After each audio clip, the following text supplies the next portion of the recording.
Olá, hoje a gente vai dar uma olhada numa história que, pelas fontes que a gente recebeu, mostra um atrito bem forte, sabe? Uma divergência grande entre a Casa Branca do Trump e a Agência de Inteligência de Defesa dos Estados Unidos, a DIA.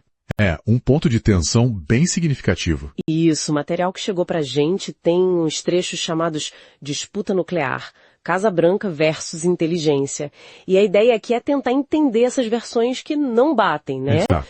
Sobre o resultado de uma suposta operação militar lá no Irã, em locais nucleares. Exato. Explorar esse conflito de narrativas. E olha, o contraste é gritante. De um lado, a Casa Branca garantindo aniquilação total, falam até em 14 bombas de 30 mil libras. Puxa. Uma afirmação bem forte. Muito forte. E do outro lado, uma avaliação da inteligência que o governo, rejeitou na lata.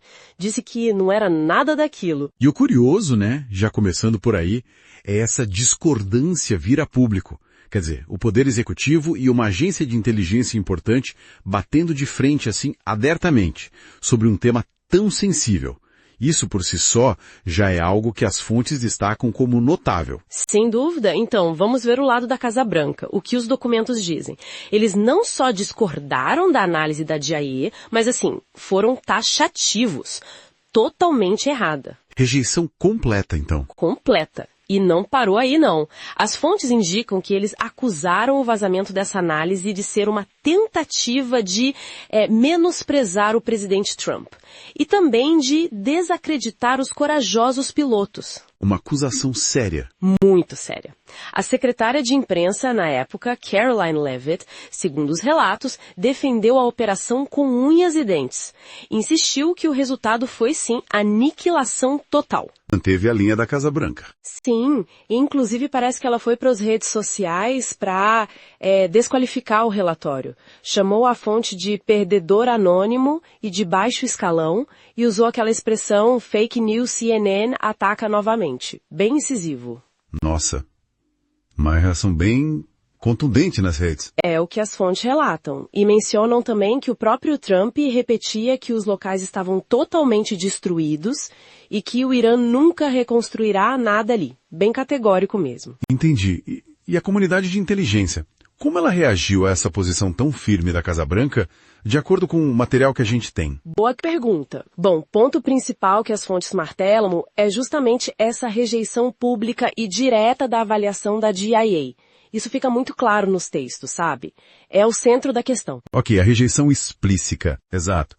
E além disso tem o silêncio que fala bastante. As fontes apontam que tanto a CIA quanto o Gabinete do Diretor de Inteligência Nacional, o ADNI, se recusaram a comentar sobre a avaliação da DIA quando foram procurados. Ah, interessante. Então a Casa Branca fala alto e outras agências importantes ficam em silêncio. Precisamente. E esse contraste é bem destacado nos documentos. De um lado, essa declaração forte, quase bombástica da Casa Branca, e do outro, um silêncio calculado, talvez, de outras agências-chave.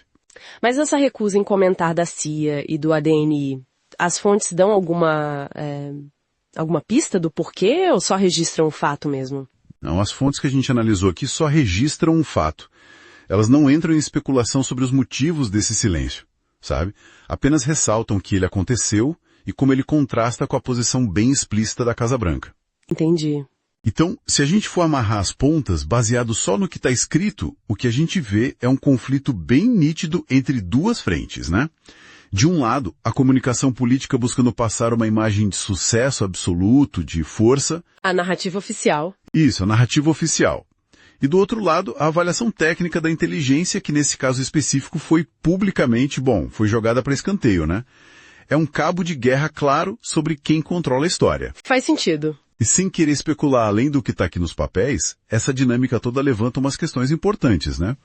Quando você tem um desalinhamento tão público, tão explícito, entre um governo e seus próprios especialistas de inteligência sobre um assunto crítico de segurança nacional, como descrito aqui, que tipo de reflexão isso traz sobre os processos internos de lidar com a informação? É complicado. Então, para recapitular a história que essas fontes nos contam, a gente tem uma divergência gigante na mesa. A versão oficial da Casa Branca era de sucesso total, aniquilação, como eles disseram. Uhum. Já a inteligência, especificamente a DIA, nesse caso, tinha outra visão.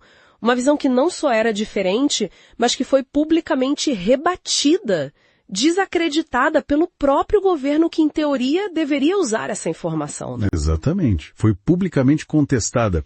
Isso nos deixa com uma pergunta para pensar, né? Olhando estritamente para o material que a gente viu, se o governo rejeita publicamente uma análise de inteligência e outras agências-chave ficam em silêncio, como ficam os processos de validação e comunicação de informações que são críticas, especialmente em momentos de alta pressão com consequências enormes? Uma pergunta que fica no ar, né? Fica no ar. A situação descrita aqui, nessas fontes, nos convida a pensar sobre esses mecanismos internos de poder, de informação, e como eles funcionam, ou talvez não funcionam tão bem em cenários de crise como esse. Deixa a gente com a pulga atrás da orelha sobre esses processos.